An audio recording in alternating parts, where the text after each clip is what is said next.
a donkey will never trip over the same stone 2 times. Donkey is smart enough when it trips over the stone the first time to walk around the stone the second time and to find a different route.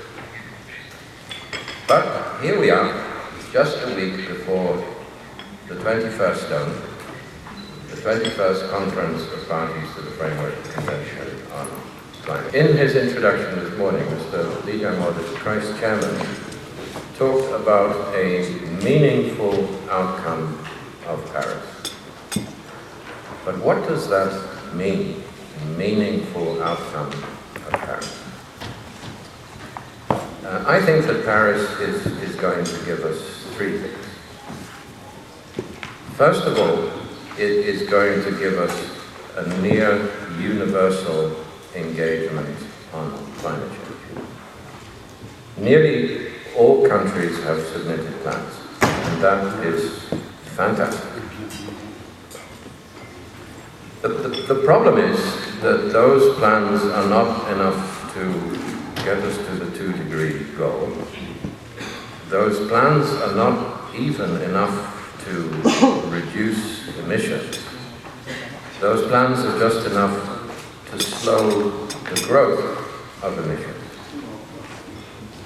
So we will get pledges from all countries. And we heard the new IPCC chair, Lee Hae-sung, say this morning that bottom-up pledges are good, but where are those bottom-up pledges getting us? But the first delivery of Paris will be commitment by all.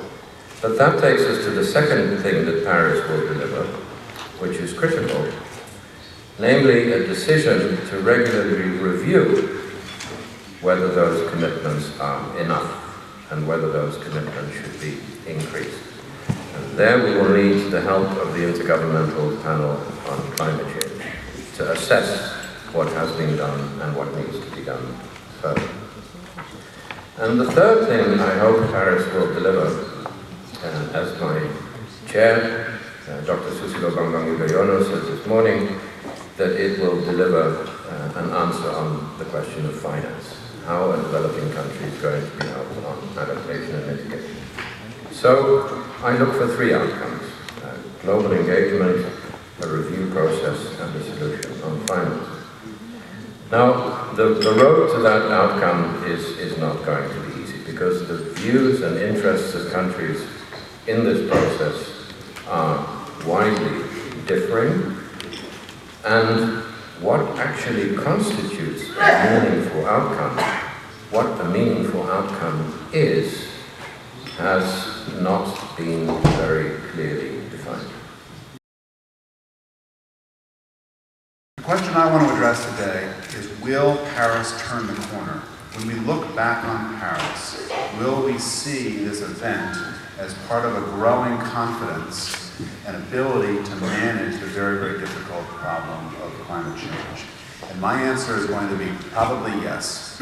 Probably Paris will turn the corner. And my confidence of this is revealed in part by the fact that I'm going to Paris. I also went to many of the INC sessions before the Framework Convention on Climate Change was finalized as a graduate student then. And then I went to COP1 in Berlin. I went to COP2. And then I stopped going to COPs. I have never been to a COP since COP2 because I thought the entire activity was populated by very noble, hardworking people, like JJ, like Ivo, but was not producing any practical outcomes. And this is a very, very frustrating state of affairs. And I want to just start my talk with the one negative, very negative thing I'm going to say, which is it's hard to appreciate how little we have achieved so far until you look at the data. This shows, well, this is a slide from the latest IPCC report that I was very heavily involved with. In 1990, the world emitted all greenhouse gases, about 38 billion tons. Diplomatic talks on the climate change problem began, and they continued, and they continued. We negotiated the Kyoto Protocol. We negotiated additional agreements. We tried very hard in Copenhagen to get to an agreement. We have lots of diplomatic activities. And yet when you look at the actual data, the emissions have gone up, not down.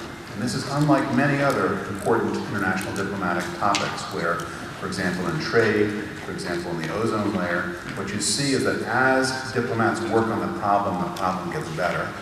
And what we've seen is that there's almost no relationship between all of the meetings and the diplomatic activities and the actual underlying pattern of emissions. And so it's hard to overstate the size of the challenge in front of us today, unlike, say, in the 1990s when the 2-degree goal was originally being set. It's hard to understate the sheer size of the challenge in front of us because we have gone so long without making much progress. I don't want to understate also how difficult this problem is. Most global warming is caused by carbon dioxide. Carbon dioxide is a long-lived, 100-year lifetime gas in the atmosphere. It builds up very slowly, which means that you can spend a lot of money today trying to control emissions of carbon dioxide, and the benefits from that accrue only slowly. And so they're mostly realized far in the future, and they're mostly realized in other countries. And so structurally, this is a very, very hard problem to address. But one of the reasons that I'm optimistic about Paris is because of the discussion that we've already had in the first plenary around the new model of diplomacy that you'll see in Paris. A greater role for bottom-up, not exclusively bottom-up, but more bottom-up, INDCs, pledge and review, if you like. A greater role for negotiations in small groups of countries, for example, the US-China bilateral report that the next speaker will talk about. Activities by localities, such as we heard this morning in Jeju. So all this is happening, and the new framework that will be used in Paris is much more conducive, more flexible to getting more countries to make pledges, more flexible to working in very small groups. And all of that, I think, is, in principle, a very, very good idea, and is exactly the right thing that should be done. And frankly, the only disappointment I have is that it wasn't done 15 years ago when it was already obvious that that would have been the right strategy. What I want to say today is 3 things. First, I want to talk about what we know about this new bottom-up or pledge and review process. Because this process has emerged as a default. It's emerged because we've spent 25 years doing lots of other things, and only now we're trying the last thing because everything else hasn't really worked.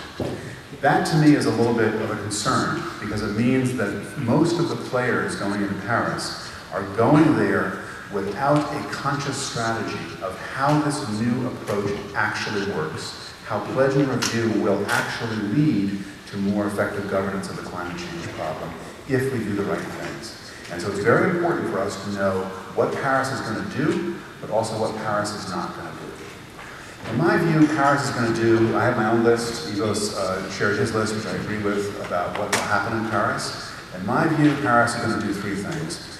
It's going to avoid gridlock. I would say there's a 90% probability we're going to leave Paris with an agreement, which is a big deal, because that'll be the first time in 18 years that diplomats have gone to a major climate conference and left with an actual agreement on the end. And that's important because all international cooperation is fundamentally a volunteer activity.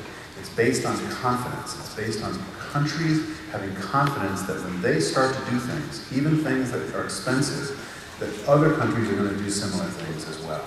And that confidence, the reciprocity from that confidence is what explains almost all successful international negotiations. For example, the construction of the international regime on trade, which today is embodied in the World Trade Organization, took many decades of confidence building, because at the end of the day, it's really confidence that explains cooperation.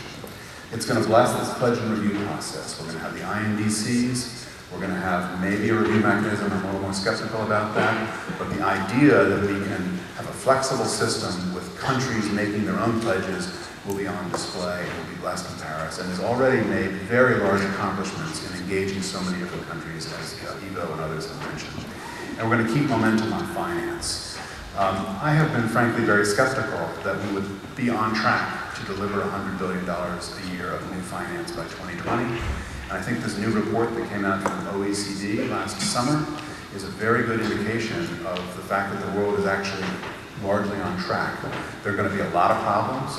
My country, the United States, has made a pledge to the Green Climate Fund that we do not know how to fund. So somehow we have to find $3 billion in Washington, very hard to do these days, especially when half of our legislature hates the topic of climate change, but we'll work on that. And there are lots of other activities. We're going to keep momentum on the climate change finance issues. It's also important to recognize what Paris won't do. The pledges that we have right now, the INDCs, most of them are just a start. It's good that we have them, but they're highly erratic in quality. They're not really comparable. You see that already in the difficulties that the Secretariat has had in developing its synthesis report and analysis of those pledges. My own view is that we will not create a serious review mechanism in Paris. Politically, this is hard to do. It's too hard to do. Because if you have a review mechanism that really works, it has to have the capacity to identify things in INDCs, in pledges, and say those activities are not working, or that country is not on track to deliver. That's going to require a different kind of approach. I'll talk more about that in a little bit. I'm also skeptical. I'm delighted to see that Ho-Sung Lee is enthusiastic about the IPCC playing a role here. I'm skeptical that in the IPCC's current decision-making framework that the IPCC could really perform this function very aggressively. And it's not going to say very much about what is fundamental to the entire climate problem, which is technological innovation. I'll say more about that in just a second. Second of the three things. Ivo anticipated what I was going to say, and the earlier session has already invoked my name on the issue of 2 degrees, so let me just say a couple words about this. My talk today is about will Paris turn the corner, not will it stop warming at 2 degrees, not will Paris create an integrated, strict legal regime for climate change, and not many of these other goals that people are talking about, because those goals are not achievable today. We must grapple with the reality that because of decades of inaction, we are committed now to substantial warming. And the goal here in Paris is to turn the corner and bend the curve, but we cannot stop warming at 2 degrees. One way to think about this is to take the same database of emissions that Ho-Sung Lee referred to earlier. This is the YASA IPCC database, to put on a plot historical emissions, and then the red scenarios are all the future business as usual scenarios for the future. Many of these scenarios assume that we've already begun to make deep reductions in emissions, which in fact has not actually happened. So it's important to not look at these scenarios, which are least cost and optimal scenarios from models that were not calibrated with actual current data, but to look at the scenarios that involve delay out to the year 2020 or 2030. And then ask yourself what would be needed in that world to stop warming at 2 degrees. There are actually very few models that can even compute that question. And the models that do compute that question assume that we go out for the next decade or so, and then we come off a cliff to deep, deep reductions in emissions. These are the negative emission technologies that Ho-Sung Lee spoke about in the last session. The assumptions in these model runs about the availability and speed of technological change are wildly disconnected from any reality I have ever observed in my entire career studying energy systems around the world. We've got to deal with this reality that in the real world, it's just not possible to stop warming at 2 degrees. The 2-degree goal has taken on this mythical characteristic, which has resulted in people using it as the standard for judging progress. And that is leading us to an overly pessimistic view about Paris and about the Paris process because we're using a goal that's not achievable. My view, as somebody who's not a diplomat, is that we should just walk away from the goal. We should ditch the 2-degree goal completely. We should ditch the goal because it's not achievable, and we should ditch the goal because it turns out that measuring global average temperature is actually not the best way to measure the actual human stress on the climate system. And it's a very bad way to measure the actual impacts of climate change. What we need is something more like the Sustainable Development Goals, or the Millennium Development Goals, a basket of goals that include temperature, extreme events, and a variety of other things. And there's a paper in the current issue of Nature Climate Change, Charlie Cannell, myself, and Stephen Briggs from the European Space Agency. This is a table from that paper that nominates a list of plausible goals and ways to measure them today, and ways to measure them better in the future. Why should you care about this? You should care about this because either in Paris, probably not, or after Paris, we are going to need a statement from at least some countries that the scientific community needs to look at some alternative goals and develop some options. That's something I think we can do in the IPCC, and we can do in a variety of other forums to develop some new ways of thinking about goals once the political process wants to be actually realistic about those goals. And the third and last thing I want to talk about is innovation. I'm very concerned that the Paris process right now is very focused on mitigation of emissions and on adaptation, and it's not dealing with the other big externality in the climate change problem, which is that new ideas about radical new technologies, about transforming the energy system, those ideas are global public goods. They are knowledge that firms on their own will not adequately supply.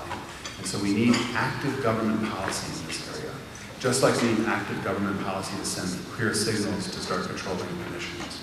And when you look at the data, this is data from the International Energy Agency that covers in current dollars, constant dollars, all the major types of energy-related research, development, and demonstration, public sector, that's been done since 1980.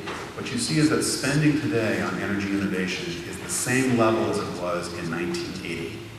We're spending on some different topics, and that's probably a good thing. But the overall level of effort, when you look at the problem globally, the overall level of effort on innovation is radically lower than what we need. And there will be almost no discussion of this topic in Paris. I think what's interesting about innovation is only a few countries matter. This is a rank order plot showing the largest countries on the left to the smaller countries. And a handful of countries account for most of the world's emissions of carbon dioxide, but a handful of countries account for almost all of the energy-related spending and all of the energy-related patents that come out of the innovation system. So I think, just to wrap up, for all the talk about bottom-up, flexibility, pledge and review, all of which I think is good. In my own writings for more than a decade, I've been emphasizing the need to move to a new kind of system. We've not been paying very close attention to the institutions that will be necessary to make that work, and we've not been paying very close attention to the need to have a complementary effort on innovation. I think it would be good for everybody in this room to make your own list of things that have to happen after Paris. There's been a lot of attention to Paris, but what really matters the day after Paris? My list has 4 items on it, which is we need to promote more experimentation, including in finance, so we can figure out what really works and what scales. We need to build these effective review mechanisms. I am skeptical that the intergovernmental process can do that. So I think it's going to be important for countries that want to make this new system to work to volunteer themselves. For example, the US, China, maybe Korea could play a major role in this in volunteering its INDC for review and then showing how good review actually can happen. We need to start moving from this clubs and pledges approach to more integrated commitments over time. And that's going to require review. It's going to require being expansive about what are the different clubs that are actually getting things done. GGGI, for example, in many respects, its activities are club-like in helping to improve the commitments of small groups of countries towards a larger activity. And the last thing I'll say is that we need to create incentives for these clubs, these small groups of countries to start doing more. Right now, you've got countries doing more or less what they would have done anyway and calling it cooperation. And that's a start, but that's not the end. And we need to create incentives for countries to start to do more in an integrated way so that over time, this bottom-up process leads to a more integrated and effective climate change.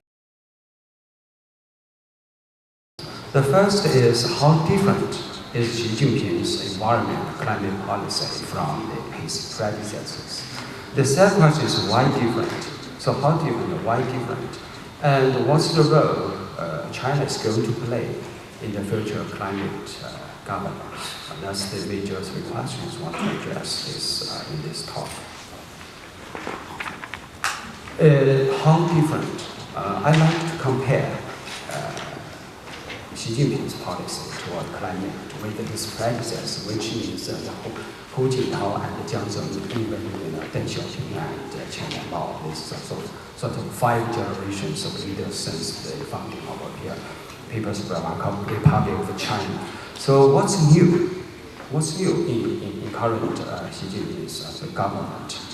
As far as I know, or based on my 25 years observation and research of China's environmental policy and environmental diplomacy, I think there is something which is quite It is about the legitimacy of Chinese government. It's about the legitimacy of China's Communist Party rule in China.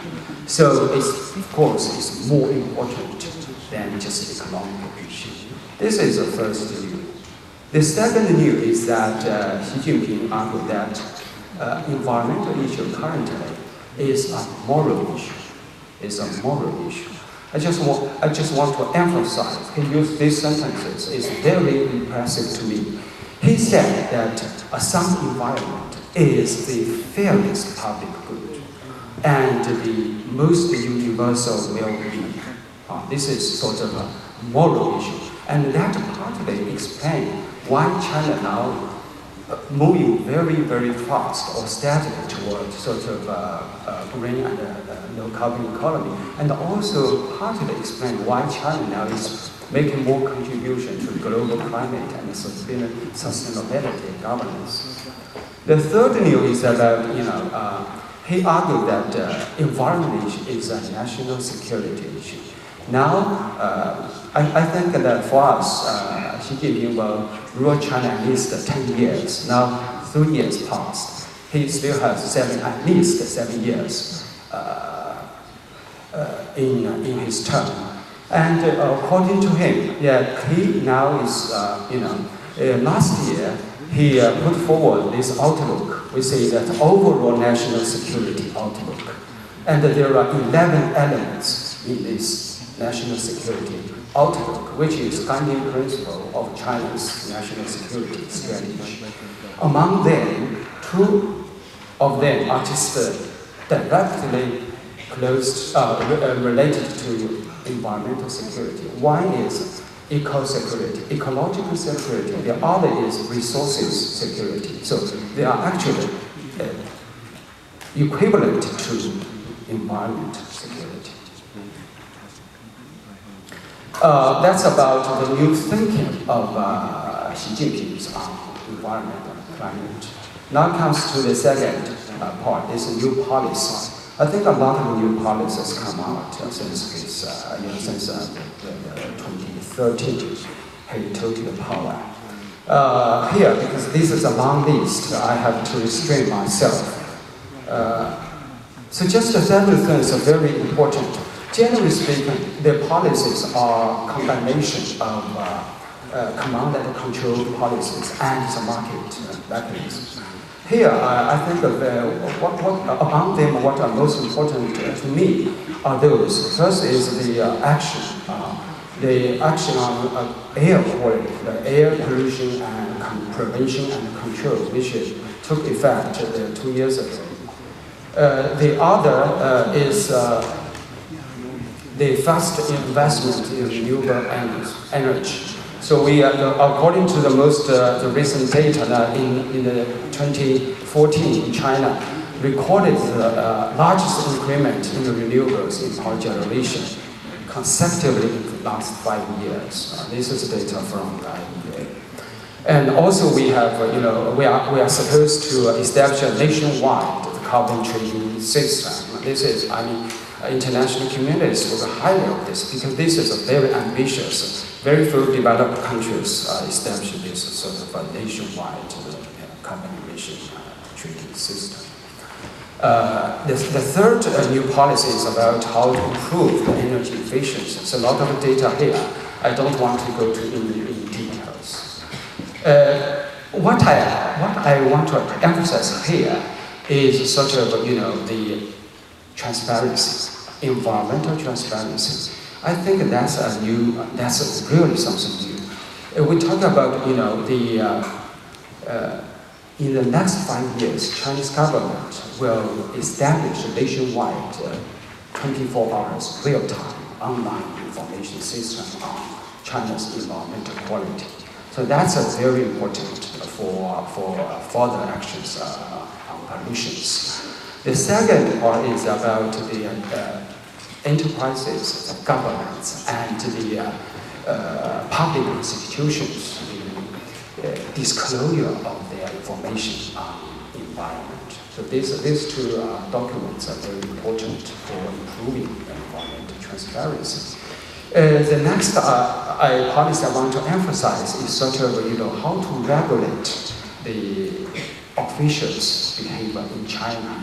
As we all know, Chinese government is very powerful. It's very powerful, has a very strong capacity to mobilize the society. So Chinese government play a dominant role in China's environmental governance. So there is no doubt about that.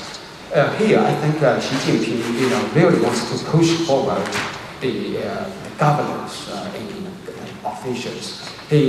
Recently, several documents have been put in place. The first is that you just want to encourage the officials at different levels, particularly at local levels, that the GDP is not the only criteria. So if you in your city or in your provinces, the GDP has been achieved at a very high level, but environmental situation is getting worse. So you will lose the chance to be promoted. So this is sort of now the change of the official evaluation mechanism. And then the next is how to strengthen environmental accountability. Two policies, two documents, just put in place last month. It's about increasing the penalty and the punishment for the officials who made the wrong decisions and mistakes in environmental protection. So when you leave the current post, you have to receive the audit of the natural resources assets in your region.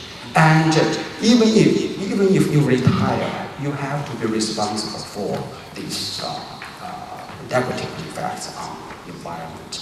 So that, I think, will move or will force the officials to be more friendly to environment during their decision making. Next is about the Xi Jinping's new policy about how China defines its role in global environment and climate governance. So there are several things I want to just talk about briefly. The first, I think, new movement is that China in recent years signed a lot of bilateral climate agreements. Just quickly look at this list. We signed bilateral agreements with the United States, with France, with Korea, with India, with Brazil. And among these bilateral agreements, China's position for Paris is very clearly defined. So far, I think we don't have any big problems from perspective of Chinese government. We already solved all the problems with our counterparts. So there is no big issue for us in Paris. These are the international pledges and China's domestic pledges. In addition, I just want to emphasize several figures here. The first figure is that in September, during Xi Jinping's visit of the United States, we signed a presidential statement on climate change. In that agreement, China promised to offer $3.1 billion to South Climate Cooperation Fund. So how big the money is? I just compare United States and France. United States now at current stage promised to provide $3 billion to GCF. French government recently promised to provide $3 billion. Chinese government now provides to $3.1 billion to South Climate Fund.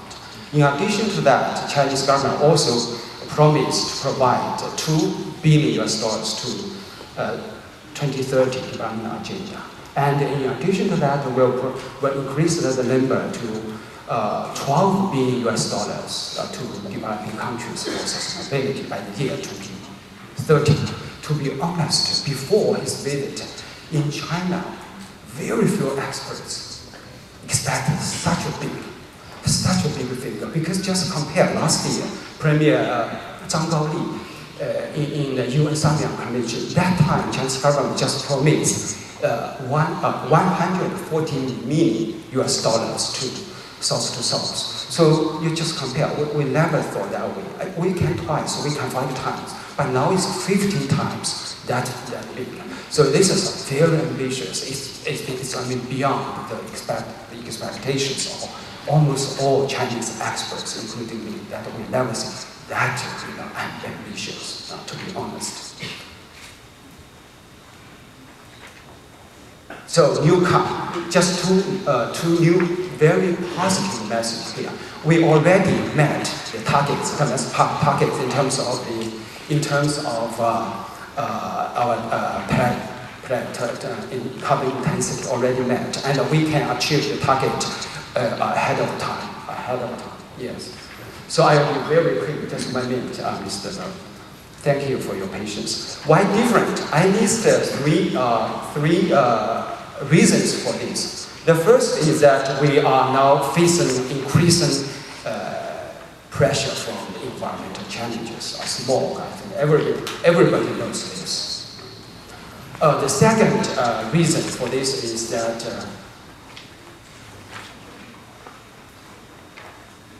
the increasing convergence of China's domestic development agenda and the international development agenda. This is increasing convergence in China. I think that's a very big reason for China's big shift from traditional policy to the new policy. The last reason is that Xi Jinping's personality and preferences. After the 3 years, we deeply believe that actually President Xi Jinping is a person with a global vision and a long-term vision. He is very ambitious. He is very ambitious and also with a lot of courage. He really wants to do something big. That's my observation and impression. And now he defines environmental protection as one of his big legacies. So I think it has much to do with his personality and preferences. Finally, just what we are going to do in the future. This is a list already in the 13th 5-year National Economic Plan. This will be happening. A lot of policies will be in place. Finally, I just want to talk very briefly on the role of China in the future climate governance. In the past, we are the passive player, and now we are increasingly participating in the negotiations. I think now is the high time for us to just think about how to redefine China's role. I think that from now on, we need to sort of share the collective global leadership, which means the following things. 3 things we have to achieve in the following aspects. So conclusions. First is that environmental challenges facing China at this stage is unprecedented, very huge. And also China's efforts to combat environmental degradation and climate change also unprecedented and also very encouraging. Second is that China needs international cooperation to address sustainable development. Third is that the greener China is, the better the world will be. The last but not least, it's time for China to redefine its role and to assume part of global leadership in the area of global environment and climate governance. You are talking about the Paris Climate Conference. The Paris Conference should produce very meaningful outcome. Yes, we need. But the problem is, it's not given. We have a difficult road ahead. So what kind of opportunities and challenges we have? When I received a question regarding the prospect or the expectations of the Paris Climate Conference, well, usually I took a very balanced position because Weizmann says the optimism invented an airplane while the pessimist invented a parachute. But this time, I don't know how you are negotiating the new climate regime on the basis of optimism or pessimism. But what is important is that we need some hybrid approach for new climate regime. It means when we are talking about the Kyoto Protocol, everybody says a top-down approach is the main cause of the failure. And then when we are talking about the Copenhagen approach, well, without the flexibility without bound, that is also the cause of the failure. So such kind of things are the rationality or the argument behind the current negotiation. Of course, as the Korean lead negotiator for the climate change, we want the very successful outcome of the Paris conference. The Paris Agreement should be legally binding. Paris Agreement should be applicable to all parties. Of course, it should be ambitious and durable and dynamic. So there are so many good characters of the emerging new Paris Agreement. At this stage, why I am very much positive? Because first, there are so many positive developments ahead of the Paris conference. Already more than 160 parties have submitted their nationally determined contributions, including all G20 members. That is very important because the coverage rate of the global greenhouse gas emissions is more than 90%. So this is very meaningful already. Second, we can see there are so many political commitments coming out from the so-called superpowers. We see that there is the US-China joint statement, also the China-France joint communique on climate change. Also there is the BRICS statement on climate change. BRICS composed of the Brazil, Russia, China, and South Africa, and India.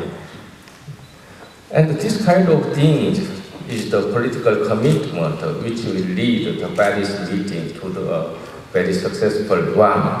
But still, we have many hurdles to address. In particular, we have many challenges to tackle. Of course, we have only 54 pages draft text for the Paris Agreement as well as the decision of the Conference of Parties.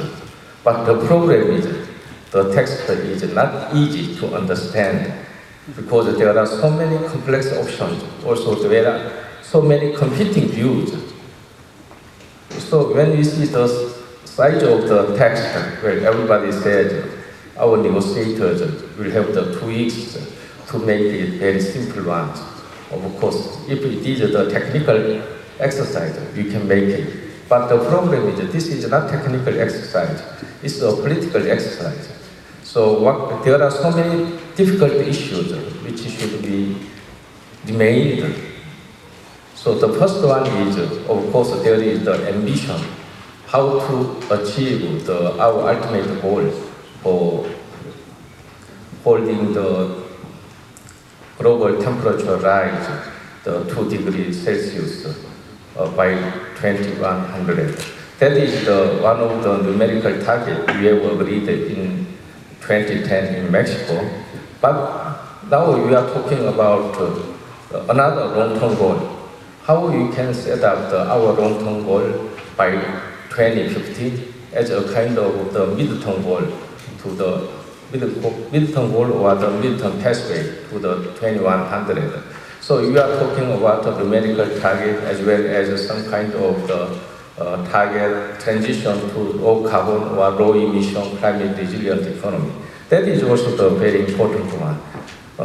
So the second difficulty is the differentiation among the developed and developing countries. Well, everybody knows the climate change convention has been adopted in 1992. At that time, there are 2 annexes. One is the Annex 1, which have the obligations for the greenhouse gas reductions. They are the OECD 24 countries and 13 economies in transition originated from the former Soviet Union. And then there is the Annex 2 countries who have the legal obligation for the making the financial contribution to support the developing countries. It was the 92. Now, we are in 2015. The world economy is already still is evolving. So when we see the ratio of the emissions at the global level, the developed countries, I mean the previous Annex 1 countries, now they share only 35% of the global emissions, while the developing countries shared more than the 65%. In early 1990s, developing countries' share of the global emissions was only the 35%. So there is the huge increase. It means that there is also the evolving responsibility at the global level. That's why now China is taking the leadership. India and Brazil are very much active in climate, in addressing climate change in the context of the sustainable development. So, well, still, however, still there is some difficulty to differentiate the developed and developing countries, because some countries still stick to the annex-based approach. So, as a representative of the emerging economies, well, we are in very difficult situation how to handle this issue. That's why we are proposing, or you are advocating the approach of the self-differentiation with some agreed parameters. It means that each country take part in the new climate trade regime, reflecting the common but differentiated responsibility and respective capabilities in light of different national circumstances. I think this should be the new emerging principle when we address the new climate change regime. The other one is, of course, finance. When we are talking about climate finance, still we do not have the clear definition on climate finance. But we have one clear goal regarding the climate finance. Developed countries agreed to mobilize $100 billion per year by 2020. It means every developing countries are considering this goal as a kind of the symbol of the building trust between developed and developing countries and among countries. So this time, the developed countries should show their commitment how to mobilize $100 billion annually by 2020. We have some we need some roadmap how to achieve this goal.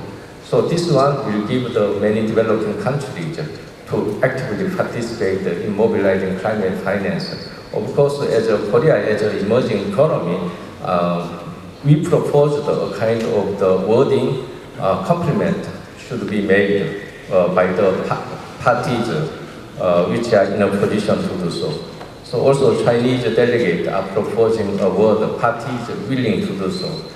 In this concept, China made a big contribution to the South-South climate finance. That is a very positive and symbolic gesture.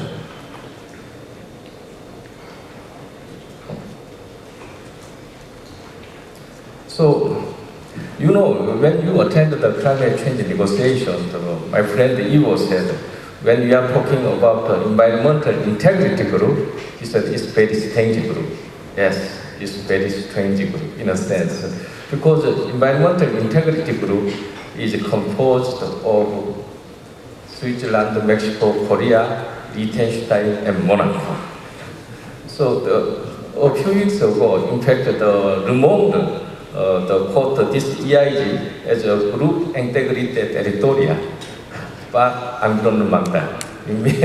They said it's a territorial integrity group. I don't know whether these 5 countries are heading for the kind of the union in the coming future. But this EIG group, composed of only 5 members, are playing very meaningful role, in particular when the meeting into the deadline. So we are very proud of being regime builder in a sense. So proposing some compromise, middle ground compromise text. That is the role of the environmental group. So Korea is also very proud of actively working as the member of the EIG, in particular in the area of climate finance. Korea is playing, in a sense, the mediating role in making bridges between the developed and developing countries. Even the informal ministerial, lots of the questions addressed to me, what is the position of Korea regarding financial institutions, also how to scale up the climate finance for post-2020 era. So such kind of things is how EIG Group making a very constructive role in the climate change negotiations. The other one is, as I explained, when you are talking about the classification of the developed and developing countries, we need to change. Also, we have to realize we are living in 2015. So what we are proposing is self-differentiation. But self-differentiation cannot be made without any limit. So in a sense, it's the bounded flexibility.